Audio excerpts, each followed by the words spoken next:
Good afternoon. Welcome to Inside Indiana Sports Now with Kent Sterling. It's Monday, March 22nd, 2021. We're brought to you by the great people at Today's Dentistry. Dr. Mike O'Neill, the best at being a dentist that there is.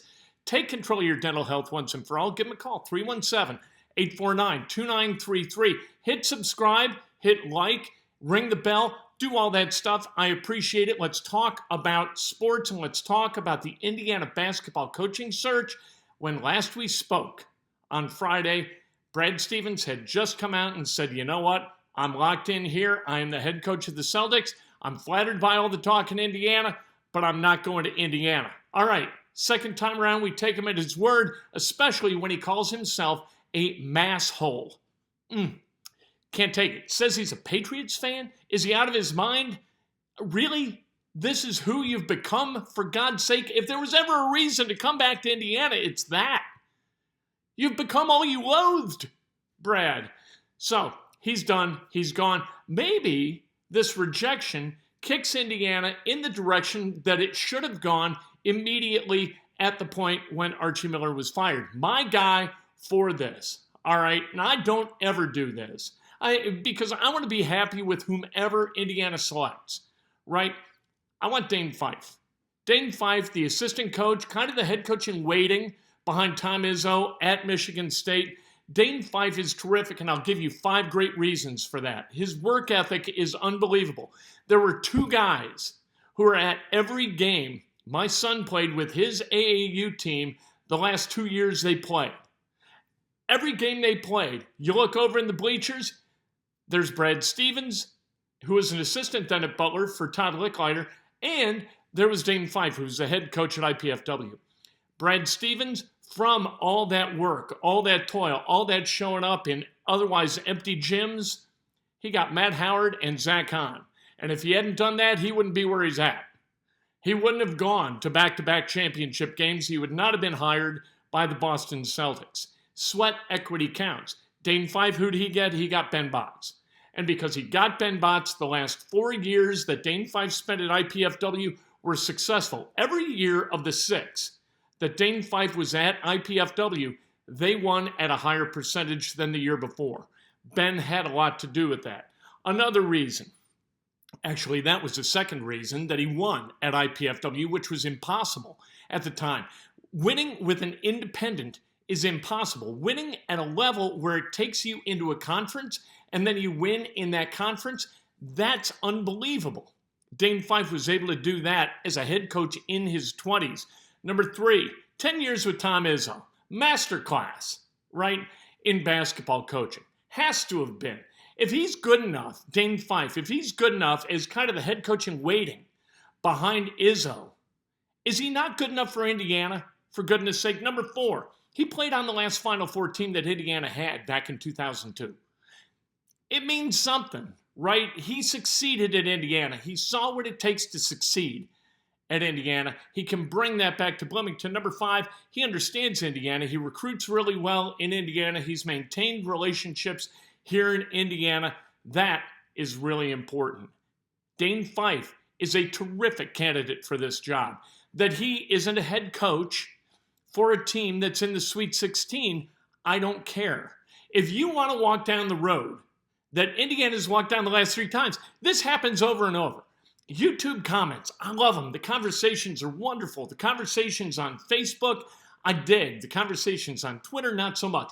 But anyway, these conversations on YouTube and on Facebook, people again and again say this. We need a coach who's proven that he can win. We need a proven coach.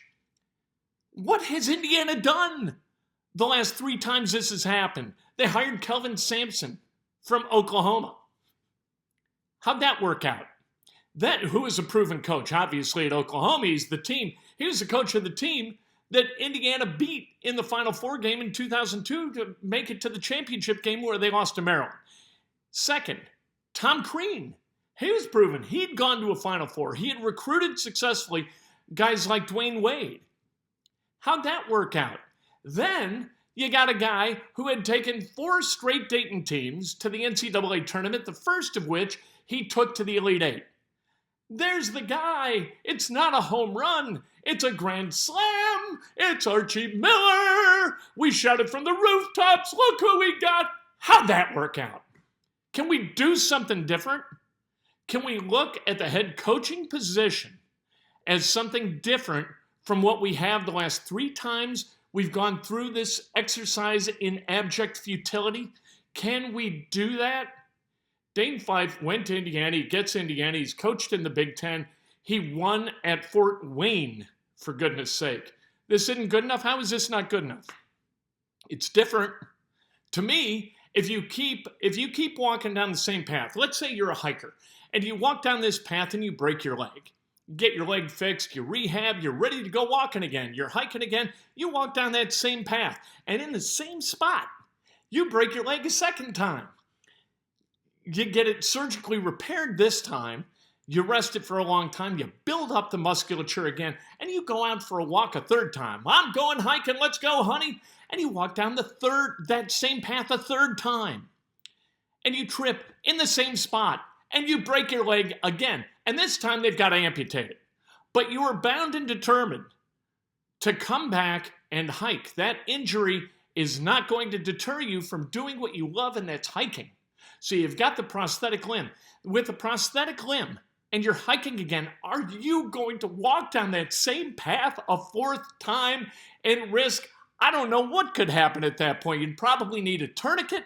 You'd need to have EMTs on speed dial. No. Do something different. Walk down a different path, Scott Dolson, can you? I'd like to think that you can. No Porter Moser. Look, here's the problem. Indiana needs to hire the guy who fits at Indiana. Porter Moser fits at Loyola. Chris Beard fits at Texas Tech, right? Nate Oates fits at Alabama. Let's not get caught in hiring the fit for somebody else to come to Indiana and be the fit here. Again, walking down the same path. Porter Moser is a tremendous basketball coach. What he's done at Loyola has been outstanding. I love Loyola basketball. I love Loyola University in Chicago. Sister Jean is not wearing me out. I think it's fantastic. I love Sister Jean. My son played basketball for 4 years at Loyola of Chicago. He's an alum of that program. Jim Weitzel was fired. My son's last year, Porter Moser was hired to replace Jim. Porter Moser, the first thing he did, he had individual conversations with everybody who was on that roster. Seniors, outgoing seniors, whomever. He and Ryan had a great talk about Loyola. And what Ryan told him, and what I have been saying about Loyola forever, is that you have the assets at Loyola to be whatever you want that program to be. Porter Moser, a man with some vision, understood that. You got your own private beach. You're right on Lake Michigan. It's absolutely gorgeous. It's got its own L-stop. It's beautiful. Porter Moser gets it. He got it. He's built with it. I think Loyola goes to the Final Four again. I think they look terrific. He's a Rick Majerus disciple. He teaches the Rick Majerus defense, and Loyola plays it at an incredibly high level in a way that I'm sure Rick Majerus, looking down from above at what Loyola did to Illinois, had a big smile on his face. And Rick Majerus, to my knowledge, did not smile a hell of a lot. But he smiled yesterday watching Loyola dispatch Illinois, because Loyola was made uncomfortable and Brad Underwood had no answers, in the same way I've seen really good coaches, including Brad Stevens, at the Chaffetz Arena in St. Louis, look at Rick Majerus' defense and think, my God, what do we do with this? How do I attack this? I have no idea. This is a nightmare. I've seen that happen with Brad Stevens. We saw it happen yesterday with another Brad Underwood. Porter Moser has got that same thing going on. It works at Loyola. Loyola, keep him. Porter, stay. Indiana, hire your guy. It's that easy. Porter Moser, don't. Here's a guy. He's won.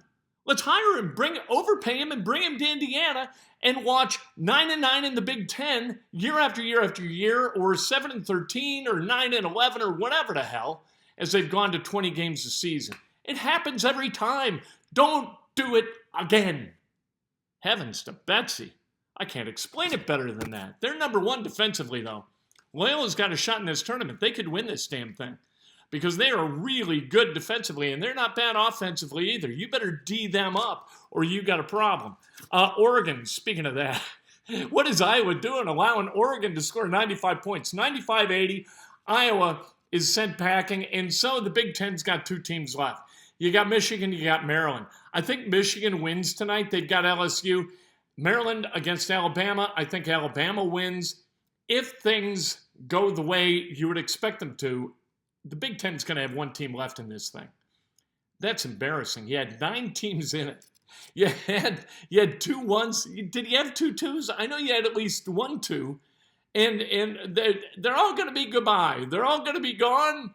Maybe Michigan can't beat Will Wade and LSU, man. If there was ever a team to root against in the NCAA tournament, it's LSU and Will Wade, isn't it? Goodness sake. So we'll see what happens there tonight. How about the Colts? They got Xavier Rhodes done, which is really, really important. They needed a starting cornerback. They got their guy back, and that's a big deal. So you've got Marlon Mack signed. You've got Xavier Rhodes. You've got to get an edge rush guy. You might have to get a linebacker. Probably need a wide receiver. Jim Irsay keeps talking about a tight end. It's a team that went 11-5, and if Carson Wentz can stay healthy, they upgraded at the quarterback position. And we walk around all, Colts are going to suck. They better plug these holes or it's going to be big trouble. Chris Ballard, why you? Free agency has been ongoing for 5 days. Everybody take a deep breath. It's all going to be fine. He's going to do the lion's share of the heavy lifting during the draft. There are going to be free agent signings that look like, well, all right, well, I've kind of heard of that guy. That's going to happen because that's what Chris Ballard does. That's how he builds this thing. The Colts, they have the second most cap room in the NFL, just behind the Jaguars, like $2 million behind the Jaguars. Colts have $38 million. It's all going to be okay. Just take a deep breath. Be happy, people. Go to your happy space. Go to your happy space, Colts fans. All right, the NBA trade deadline coming up Thursday at 3 o'clock. The Pacers are in an awkward situation. They play against the Bucks tonight. And they're seeded. They would be seeded 9th. And the top 10 teams get into the playoffs this year. They've got 2 playoff games. 7 plays 10, 8 plays 9. 7 and 8, if they win 1, they move on. 9 and 10 would have to win both games to move on in the playoffs and take that 7 or 8 seed. So that's the way it works this year. And the Pacers, they're not far enough down that you want to become sellers, but you're not high enough that really buying makes any sense either. So they're in that nether region where neither is really a comfortable fit. If I'm the Pacers, I try to sell, and I try to find a way to, like, click into next year, go get some young guys. I'm always big on draft equity, and I know that Kevin Pritchard really isn't. You know, the last guy that the Colts drafted inside the lottery was Miles Turner, right? At 11 in 2015. We'll see what happens with the Pacers. And tonight against the Bucks, you never know. They just won 2 in a row against the Heat. Maybe they're figuring it out. Karis LeVert kind of figuring it out when they get T.J. Warren back, assuming he comes back this year. Maybe everything kind of clicks. The Rockets sure as hell haven't clicked, have they, with Victor Oladipo? No, they haven't. They're likely to move Victor Oladipo at the deadline for less than a first-round draft pick. So there you go. That's Victor Oladipo. Going to go to yet another team, for goodness sake. Vic, how far you've fallen. All you had to do was listen to me. Do what you try to fit within that team concept instead of trying to have the team fit around you. It's that easy. Also, this is easy. Hit subscribe, hit like, hit ring the bell. Do it all. We'll be back tomorrow morning, Breakfast with Kent, bright and early, 6 o'clock, live on Facebook. And then immediately thereafter, we take that video, we put it on YouTube. That's what we do. You want to comment? Comment. Can't wait to hear from you. I really do enjoy it. I answer almost every comment. Any that makes sense, right? There have been some. One guy I had to expel. Some, you got problem children sometimes. Talk to you tomorrow morning. I can't wait.